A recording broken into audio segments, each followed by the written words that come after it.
திமுக தன்னுடைய தேர்தல் வாக்குறுதி தயாரிப்பதற்கான ஒரு கமிட்டியை போட்டிருக்காங்க. வளர்ச்சியை நோக்கிய அம்சங்களை நாங்கள் முன்னுரிமை கொடுத்து தயாரிப்போன்றாங்க. ஒன்று.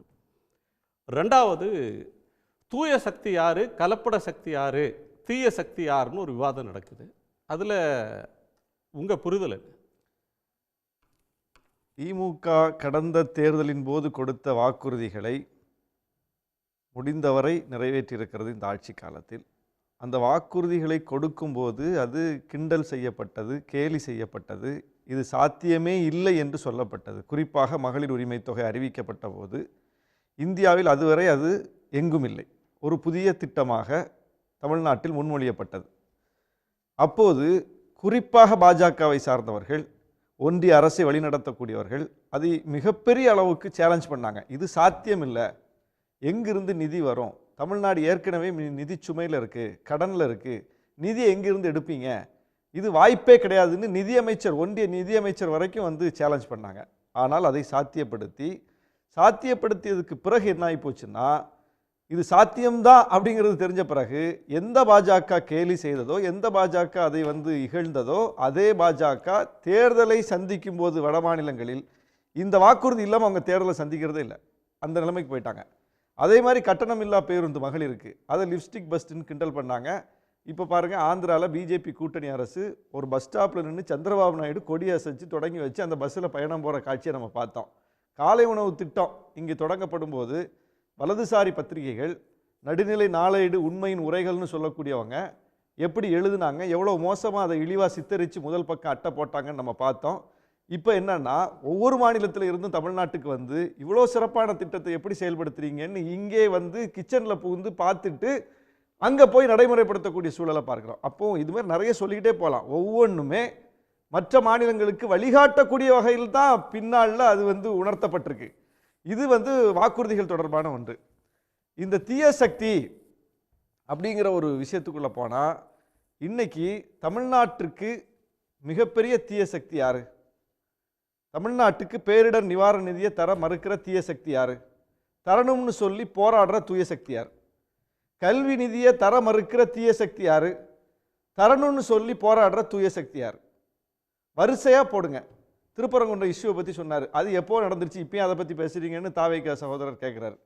இன்னைக்கு நடந்துட்டு இருக்காங்க பிரச்சனை. இன்னைக்கு அங்கே சிக்கந்தர் தர்காவில் கொடியேற்ற நிகழ்வு, சந்தனம் நிகழ்வு என்ன ஆச்சு? பிஜேபி தலைவர் இன்னைக்கு அறிக்கை கொடுத்திருக்கார், காலங்காலமாக நடக்கிற ஒன்று இன்னைக்கு நடந்திருக்கு, அதை ஏன் தடுக்கலைன்னு கேட்கிறார். தீபம் ஏற்றுவதை தடுத்தீர்கள் அல்லவா, சந்தனம் பூசுவதை ஏன் தடுக்கவில்லை என்கிற கோணத்தில் அவருடைய கேள்வி, பிஜேபி தலைவருடைய கேள்வி அமைந்திருக்கு. ஏதோ ஒரு ஃபேக் ஐடியில் யாரும் பேசல, நயினார் நாகேந்திரனுடைய அறிக்கை இருக்கு, பாஜகவுடைய மாநில தலைவர். அப்போ ஒரு சிறுபான்மை மக்களினுடைய வழிபாட்டு உரிமையின் மீது அவர் கேள்வி எழுப்புறார். ஏற்கனவே இந்துக்களின் வழிபாட்டு உரிமை பறிக்கப்பட்டதாக ஒரு உருவம் கொடுக்கிறார். இந்துக்களின் வழிபாட்டு உரிமை பறிக்கப்பட்டதா திருப்பரங்குன்றத்தில்? இல்லை. காலங்காலமாக எந்த இடத்தில் கார்த்திகை தீபம் நாளில் தீபம் ஏற்றப்படுமோ அதே இடத்தில் அதே நாளில் தீபம் ஏற்றப்பட்டு விட்டது. இந்துக்களின் வழிபாட்டு உரிமை மீண்டும் நிலைநாட்டப்பட்டு விட்டது. காலங்காலமாக நிலைநாட்டப்பட்டது போல் இந்த ஆண்டு நிலைநாட்டப்பட்டது. அதில் ஏதாவது இந்த அரசு பிழை செய்திருந்தா பிஜேபியும் கேட்கலாம், தாவேகாவும் கேட்கலாம், அதிமுகவும் கேட்கலாம், நாமும் கேட்கலாம். நீங்க கேட்ட கேள்வி. ஆனால் அப்படி எந்த பிழையும் செய்யல, எந்த பிழையும் செய்யல, எந்த பிழையும் இந்த அரசு செய்யல. அப்ப எந்த பிழையும் செய்யாத இடத்துல அந்த பிரச்சனையை வச்சுக்கிட்டு பிரச்சனை பண்றது தீய சக்தி யாரு? அதுல இந்த அரசு என்ன செய்யணும்னு நினைக்குது தாவேகா, என்ன செய்யணும்னு நினைக்குது அதிமுக?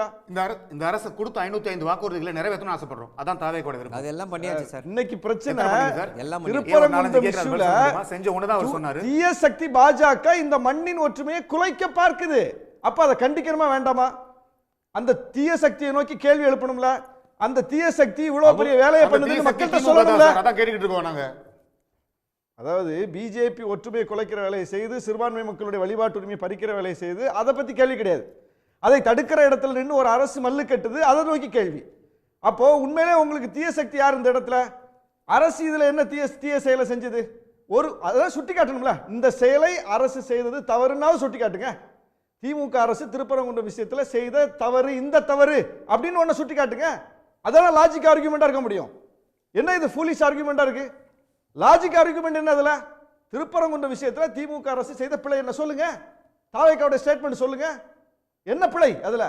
பிஜேபி பிழை செஞ்சிருக்கு. அப்ப பிஜேபி செய்த பிழையை சுட்டி காட்டுவதற்கு துணிவில்லைன்னா எதுக்கு கட்சிக்கு வரீங்க, அரசியலுக்கு வரீங்க? சார் எங்க நீங்க நான் என்ன சொல்றேன், மகாத்மா காந்தி பேரை தூக்குறாங்க, உடனே அவர் எங்க பாக்குறாரு, தூக்கினவன கேள்வி கேட்கலையே. ஏன்னு கேட்டா திமுக பேர் வச்சிருக்கா, மகாத்மா காந்தி பேர் எதுக்கா வச்சிருக்கா சொல்லுங்கன்னு கேட்கிறாரு.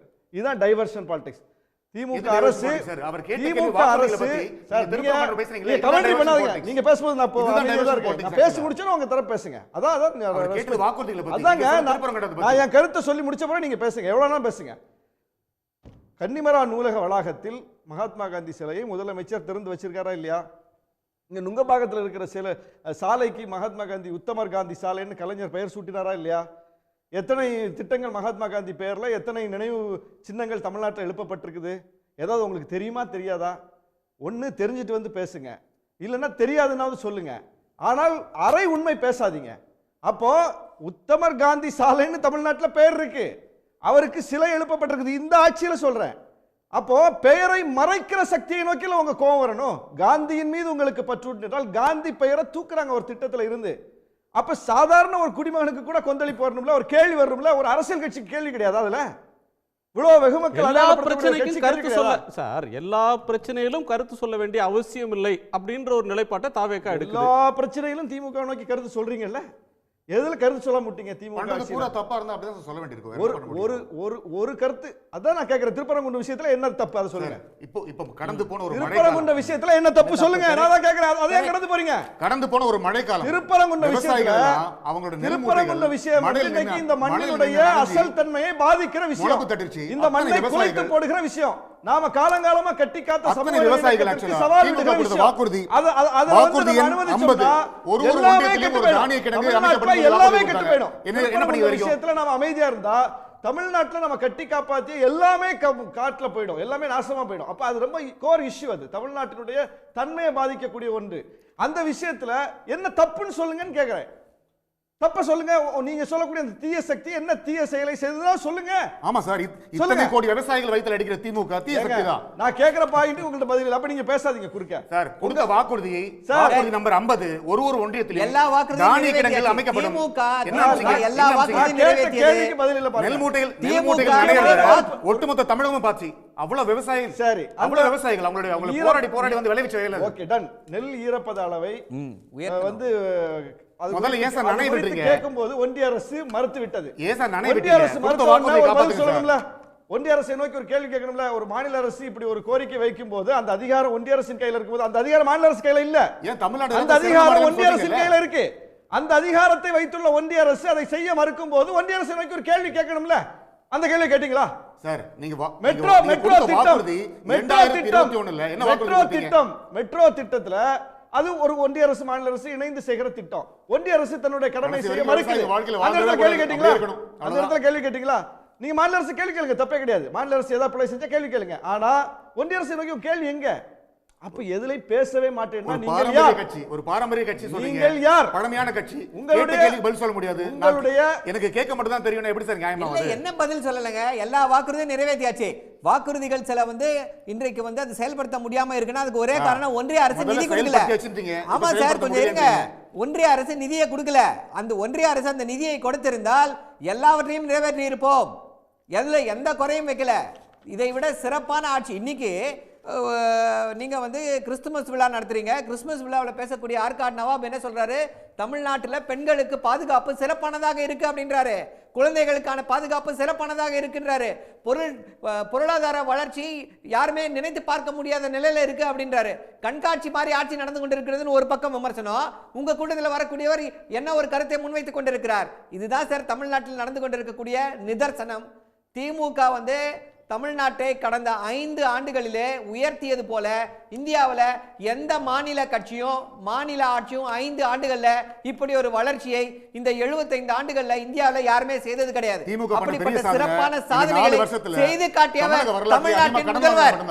தமிழக வரலாற்றில் அதிகமாக கடன் வாங்குறது மட்டும்தான் திமுக செய்த மிகப்பெரிய திருப்பி பொய். அகைன் இது என்ன? யார் இந்த பொய்யை பரப்பி கொண்டிருக்கிறார்கள்? இந்த பொய்யை பரப்பி கொண்டிருக்கிறார்கள். என்ன பொய் அப்படின்னா தமிழ்நாடு தான் கடைசி கடன் வரைக்கும் இந்த ஜாஸ்தியா கேள்விக்கு பதிலே வராது. வாங்கியிருக்காங்க. அடுத்த கேள்வி ஐயா, மட்டும் போயிடுவாங்க. 15th திரும்ப planning திருப்பரங்குன்றத்துல வந்து உட்கார்ந்துருவாங்க. ஒரே அவ்வளவுதான். நிமிஷம் கேட்டுக்கோங்க. 15th பிளானிங் கமிஷன்ல என்ன சொல்றாங்க அப்படின்னா 30% வரைக்கும் உங்களுடைய ஜிஎஸ்டிபில 30% வரைக்கும் கடன் வாங்கலாம்னு சொல்லியிருக்காங்க. நம்மளுடைய கடன் 25.6% தான். மற்ற எல்லா மாநிலங்களை விட கம்மி. நம்முடைய வருவாய் ஜாஸ்தியா இருக்கு. அதனால அதுக்கேற்ற மாதிரி கடனும் ஜாஸ்தி ஆகுது. Okay. இது ஏதோ கடன் மட்டும் ஜாஸ்தியான மாதிரி கிடையாது. இப்படிப்பட்ட பொய்களை சொல்லிதான் இதுவரை உங்களால அரசியல் செய்ய முடிஞ்சிருக்கு. இதை தாண்டி உண்மையை பேசி அரசியல் செய்ய முடியாது உங்களால. உடனுக்குடன் செய்திகளை தெரிந்து கொள்ள சன் நியூஸ் பெல் ஐகானை கிளிக் பண்ணுங்க.